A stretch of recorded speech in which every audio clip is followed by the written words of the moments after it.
Coucou la team, on partage le direct concernant l'affaire Bradley, s'il vous plaît.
On partage le direct concernant l'affaire Bradley, le petit Bradley. Voilà.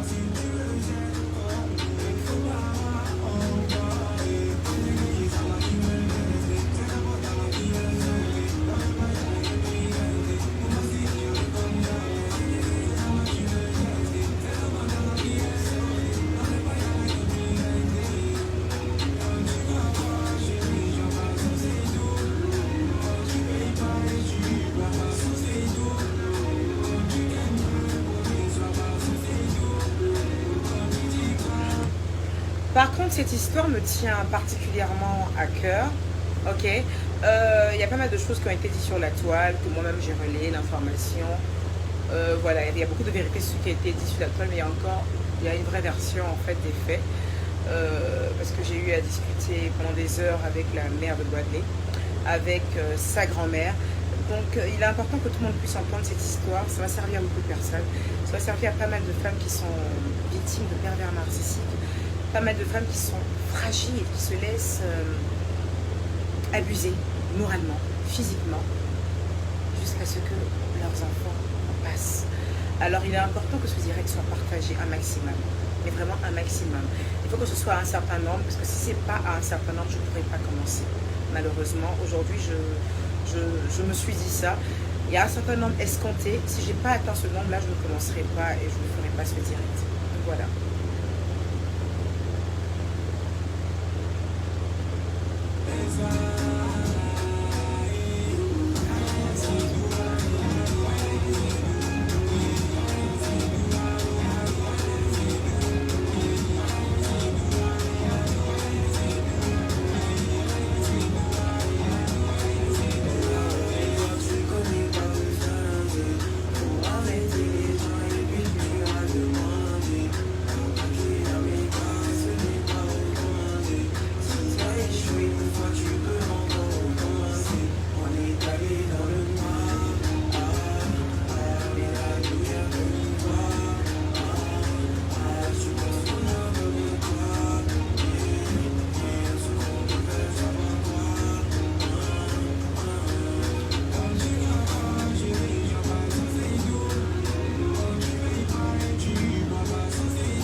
Qui te fait danser. On n'a qu'à s'amuser.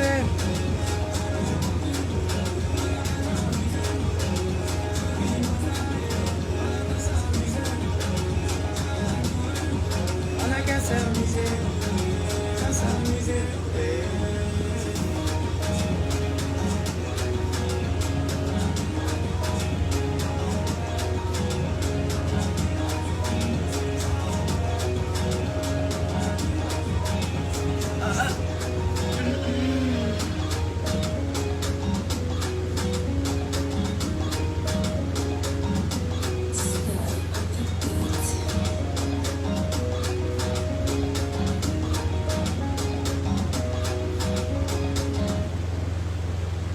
Coucou ma team, j'espère que vous allez bien, j'espère que vous m'entendez parce que du coup j'ai mis le brasseur d'air juste en face de moi, il fait hyper chaud. Donc signalez-moi si vous arrivez quand même à m'entendre malgré le brasseur d'air. Parce que ce que je vais dire est quand même très important, alors il est important que vous puissiez m'entendre. Alors dites-moi, est-ce que vous m'entendez malgré le brasseur d'air, s'il vous plaît? Est-ce que vous m'entendez malgré le brasseur d'air? Signalez-moi juste si vous m'entendez, s'il vous plaît. Adaoundiaï, bisous. Maristella.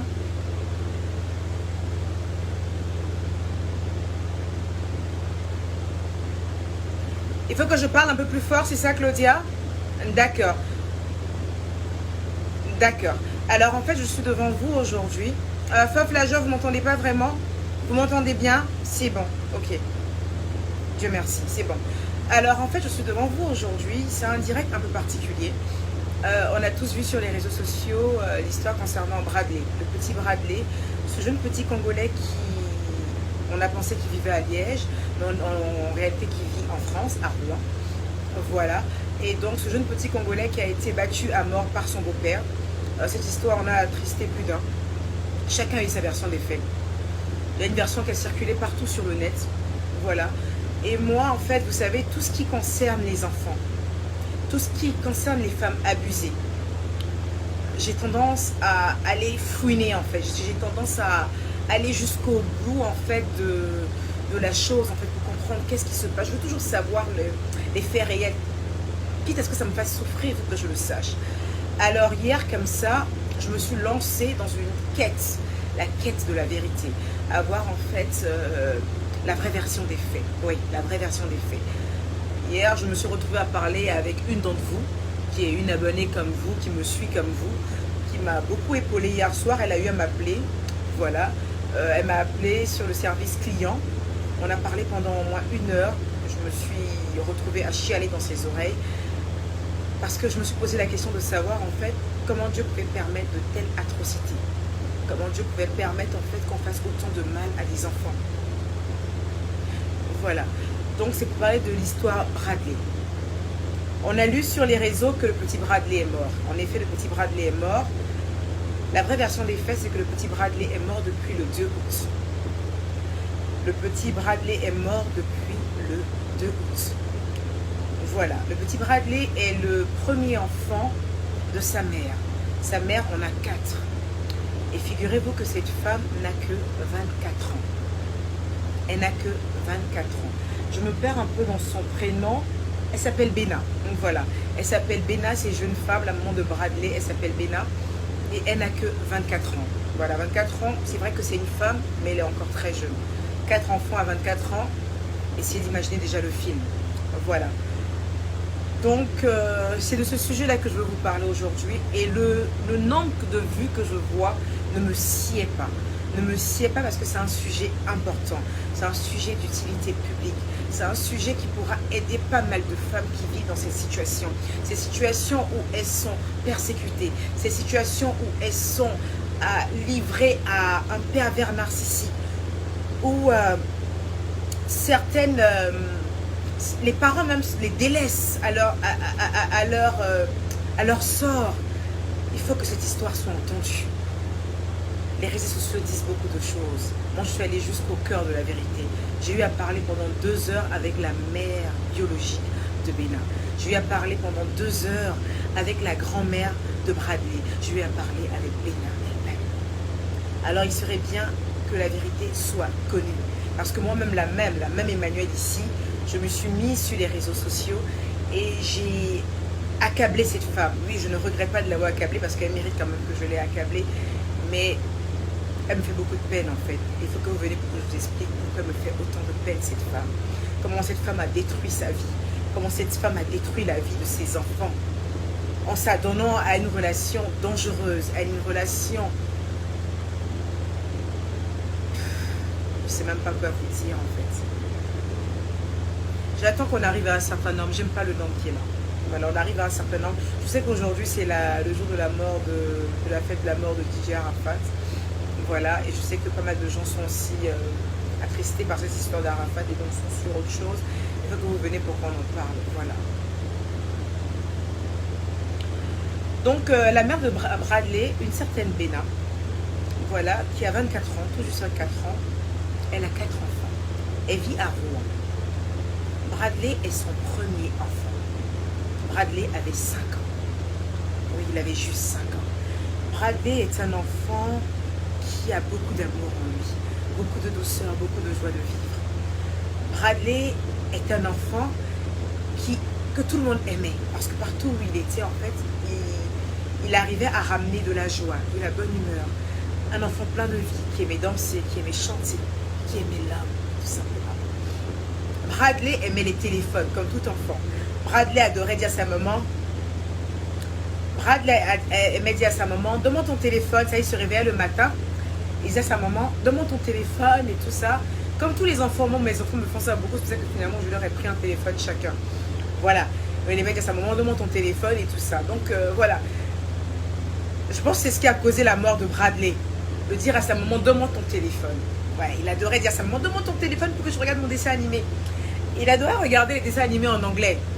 Ouais, le petit, en fait, il parle pas anglais, il comprend pas anglais, mais lui, il adorait les dessins animés en anglais. Alors, en ce jour du 2 août, mais on va commencer d'abord par expliquer la situation matrimoniale de cette mère. Benna, qui est la mère de Bradley, vit à Rouen. Elle sort depuis 1 an et demi avec un certain Fabrice, le beau-père de Bradley. Elle a un enfant avec ce Fabrice, un enfant de 4 mois. Un enfant de 4 mois qu'elle a eu avec ce Fabrice. Fabrice vit à Liège, dans une chambre salon ou un studio, je ne sais trop quoi. Voilà. Et donc, depuis 1 an et demi, elle sort avec ce monsieur-là qui est un toxicomane, qui est un menteur, un pervers narcissique. Voilà. Et Benna le savait. Benna le savait. Elle sort avec ce monsieur et elle décide de ramener ses enfants en vacances à Liège. Et elle a l'habitude comme ça de prendre ses enfants, elle est restée un peu à Liège avec ce mec. Voilà. Il est arrivé une fois, la fille de Benna, donc la soeur de Bradley, comment elle s'appelle cette petite déjà? Je crois qu'elle s'appelle Esther. Il y a quelques mois en arrière, Esther avait déjà été victime de Fabrice. Fabrice, c'est le beau-père assassin. Quand je vous dis Fabrice, Fabrice, c'est le beau-père assassin. Esther, qui est la fille de Benna, a déjà été victime de Fabrice. Fabrice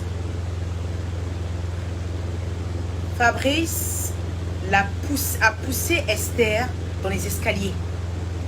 Esther a moins de 5 ans. Parce que Esther, c'est la petite sœur de Bradley qui est mort. Fabrice a poussé Esther dans les escaliers jusqu'à ce qu'elle ait le bras fracturé, jusqu'à ce qu'elle ait un plâtre. Un plâtre pendant des mois. Donc ça veut dire que Benna savait de quoi est capable cet homme. Un homme qui a eu à pousser ta fille dans les escaliers jusqu'à ce que son bras se déboîte, jusqu'à ce qu'on la mette sous plâtre, mais ça ne t'a pas empêché de retourner chez cet homme. Ouais, bizarre. Mais je vais vous dire, cette femme était abusée. Cette femme s'était lancée dans un cercle vicieux qu'elle ne pouvait plus ressortir de là, en fait. Passons. Esther, petite sœur de Bradley, avait déjà été victime de Fabrice. Ça veut dire que c'est quelqu'un qui était un multi-récidiviste. Alors, Benna décide de partir en vacances à Liège avec ses enfants, avec ses 4 enfants, dont le petit de 4 mois qu'elle a eu avec l'assassin qui se nomme Fabrice. Il faut que vous sachiez que cette femme a eu 4 enfants de pères différents et que ces enfants n'ont pas été réellement reconnus. Le petit Bradley, qui a un papa qui se fait appeler Gucci sur la toile, Gucci de quoi, je ne sais pas, un papa qui est absent depuis 3 ans. Le papa de Bradley est absent depuis 3 ans. 0 pension alimentaire, pas de nouvelles. À chaque fois que Bradley demandait de voir son papa, que son papa puisse venir le récupérer en vacances, le papa venait jamais. Il était abonné absent. Il venait jamais. Un jour, Bradley a dit à sa grand-mère, regarde, je vois que papa est connecté sur Facebook. Est-ce que tu peux l'appeler pour qu'il vienne me voir, qu'il vienne me chercher? Qu'il vienne me chercher. Il a appelé son papa. Son papa n'a jamais décroché en fait. Et il lui a laissé une note vocale. Il a dit, papa, c'est Bradley. Tu peux venir me chercher s'il te plaît, j'ai trop envie de te voir. Il n'a jamais répondu. Le père biologique de Bradley n'a jamais répondu. Il ne s'est jamais occupé de lui. Ça fait 3 ans qu'il a disparu de la vie de Bradley. Donc Bradley est élevé par sa mère, Benna, qui ne touche que la CAF. Qui ne touche que la CAF. Et donc, voilà. C'est une petite fille de 24 ans. Elle a fait ses enfants tôt, elle s'est vite rebellée, n'a pas voulu écouter très vite sa maman. Elle s'est vite rebellée. Et elle a toujours été un peu addict comme ça à des hommes qui lui font beaucoup de mal, à des hommes qui abusent beaucoup d'elle. C'est une fille qui ne parle même pas. Tu la mets là, elle ne parle pas. Elle est super calme, elle est super réservée, elle ne parle pas, elle est douce. C'est le genre de femme qui subit la vie, quoi. Elle est là comme ça. Elle est là comme ça, quoi. Voilà, elle est là comme ça. Elle subit la vie. Et elle est partie en vacances à Liège. Elle est partie en vacances à Liège voir Fabrice, l'assassin. Et en ce jour, figurez-vous que Fabrice, il est dans un studio. Hein. Et le studio, une chambre, salon, bien studio dans lequel il vit à Liège, il vit dans ce même studio avec sa copine, qu'il appelle son ex, mais il continue à sortir et à coucher avec cette fille. Elle s'appelle Fanny. Fanny la sorcière. Fanny la sorcière, la petite sorcière Fanny. Il sort avec cette fille qui s'appelle Fanny. Et c'est-à-dire que Benna, quand Benna vient à Liège, Fanny est couchée au milieu, Fabrice est à droite, Benna à gauche, et puis ils sont couchés les 3 sur le même lit, et puis les enfants dorment au salon. Et puis les enfants dorment au salon. C'est dans ce truc-là qu'on était. Hein. C'est dans ça là que Benna était. Benna a ramené ses enfants, et Fanny est dans la maison avec elle-même ses enfants aussi.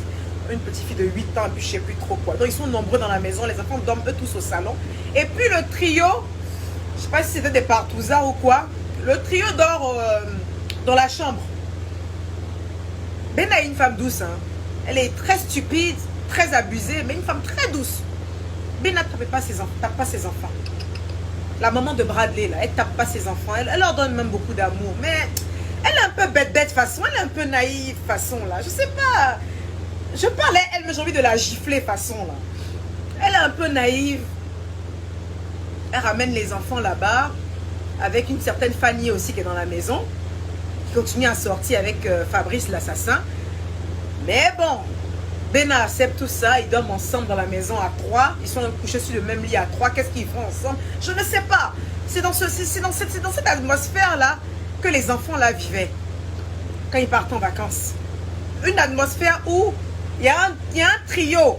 Mais sauf que la fille Fanny, là, c'est une multirécidiviste. Elle et puis son gars Fabrice, là, ils sont ensemble depuis Mathusalem. Ils ne se laissent pas.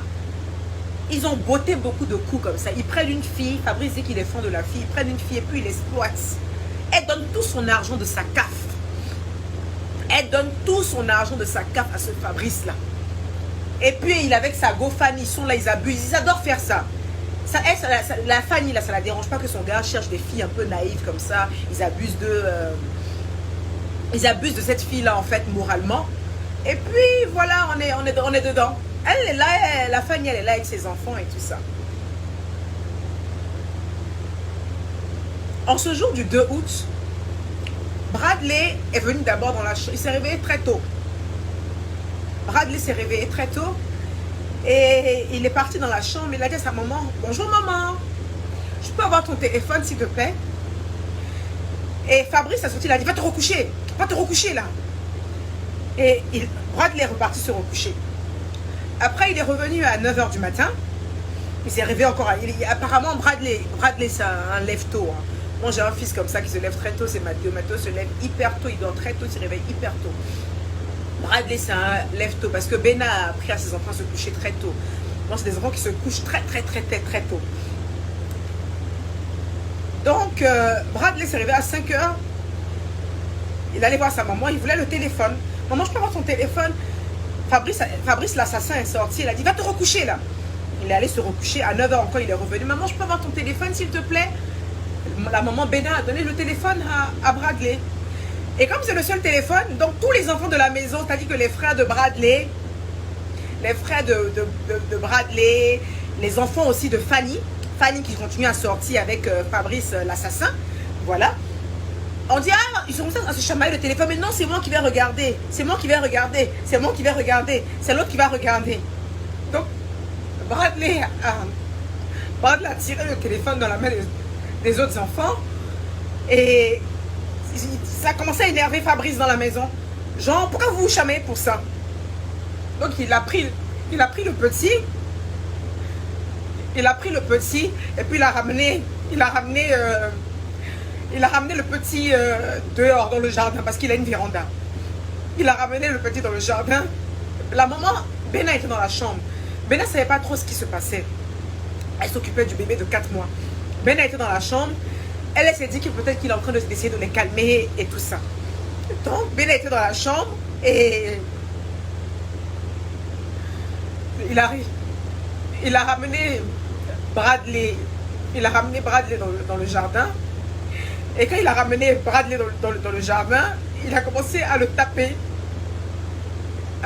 Violemment.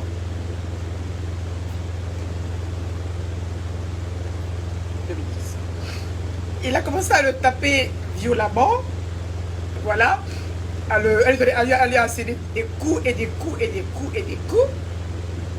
Voilà.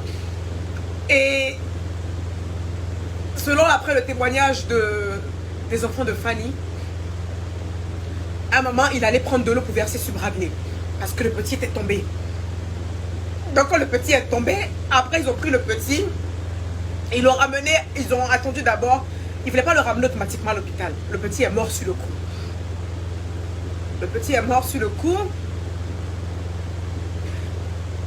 C'est-à-dire que les autres enfants voyaient Bradley en train de se faire défoncer en fait dans le jardin.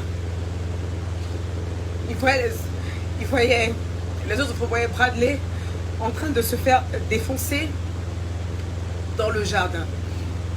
Ils ont essayé de ranimer Bradley. Bradley était déjà mort. Alors ils ont appelé la grand-mère, Mali. Mali, c'est la maman de Bradley. C'est la grand-mère de Bradley. Elle est très jeune, hein, Mali. J'ai discuté avec elle, je l'appelle même Mali parce qu'elle a que 42 ans.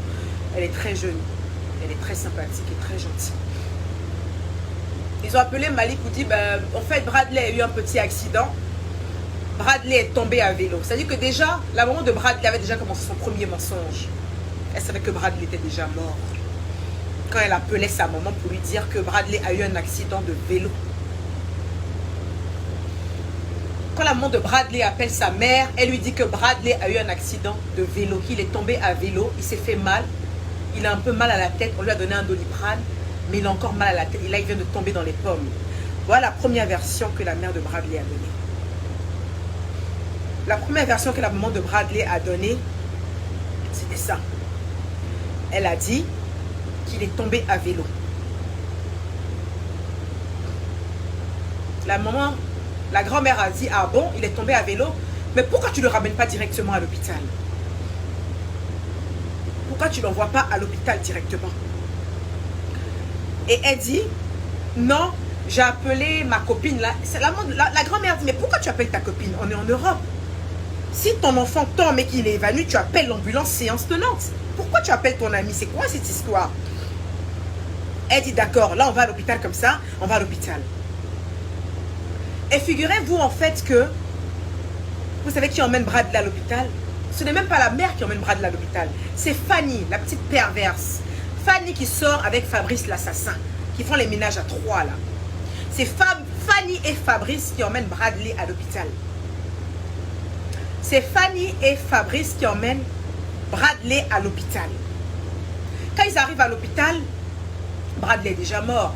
On demande, mais et la maman, vous êtes qui? Il dit, moi je suis le beau-père. Moi je suis là. L'autre qui est Fanny qui dit, moi je suis la tante. On dit, non, il faut la maman.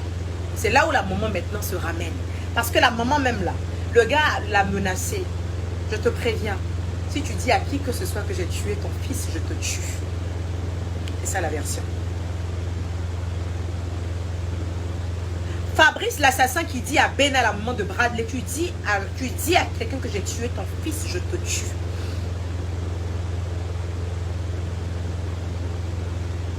Donc on ramène le petit à l'hôpital et que c'est Fanny la sorcière qui ramène le petit à l'hôpital. Mais Fanny elle est dangereuse, hein?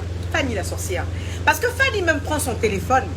Et puis Fanny appelle la grand-mère de Bradley pour lui dire que non, je l'ai ramené à l'hôpital avec Fabrice et que il respirait encore. Hein? Elle ment, tout ça elle ment. C'est-à-dire que Fanny qui continue à sortir et Fabrice, la salope, qui dit en fait à la grand-mère que non, je l'ai ramené à l'hôpital, en fait, il respirait encore. Tout ça c'est du mensonge. Elle savait que l'enfant était déjà mort. La mère, elle, à la maison avec les autres enfants en train de compter les étoiles. Jusqu'à ce que l'hôpital l'appelle pour dire, on a besoin de vous ici, votre enfant est mort, il faut que vous venez. C'est pas le beau-père qui a venu vous représenter, ni une dame. C'est en ce moment-là que Bena se ramène à l'hôpital. C'est à ce moment-là que Bena se ramène à l'hôpital. Quand Bena se ramène à l'hôpital, la grand-mère appelle. Elle demande, et mon petit-fils, et Bradley? Non, on n'a pas pu le sauver. Elle dit, passe-moi le médecin. Parce que la grand-mère voyait que l'histoire n'était pas très claire. Elle dit, passe-moi le médecin. Le médecin prend le téléphone. Et la maman qui lui dit, mais il faut sauver mon petit-fils. Il faut le réanimer. Il faut sauver mon petit-fils. Et le médecin qui lui dit comme ça, je ne peux pas sauver quelqu'un qui est déjà mort. Cet enfant est venu ici, il était déjà mort. Comment voulez-vous que je le sauve, madame?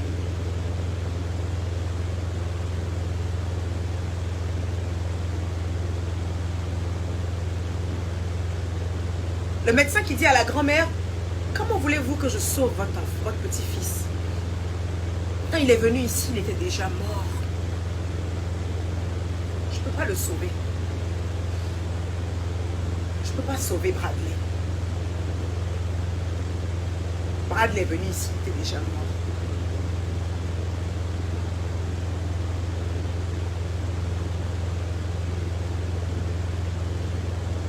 On a fait un scanner sur Bradley.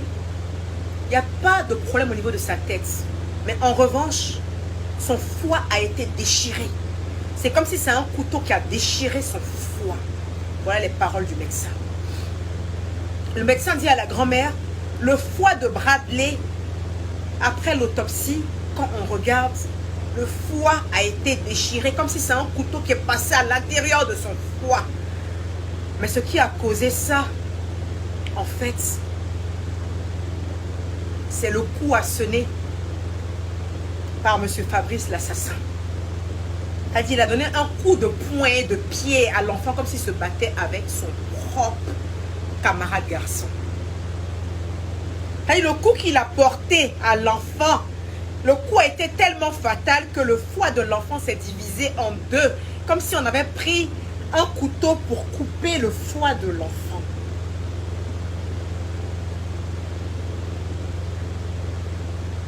C'est à ce moment-là que les médecins ont dit, mais c'est pas possible que le foie soit divisé en deux. Il y a eu un problème là. L'enfant a été victime de quelque chose là. C'est là maintenant où on commence à se poser toutes les questions. Jusque-là, la maman est là, elle ne parle pas. Jusque-là, Bena, la maman de Bradley, est là à côté, elle ne parle pas. Jusque-là, Fanny, la go aussi de Fabrice l'assassin aussi, elle est là dans la salle d'attente aussi, elle ne parle pas. Personne ne parle. Ah, c'est-à-dire que la vie de Bradley, là, ça ne valait rien. Hein. Personne ne parle.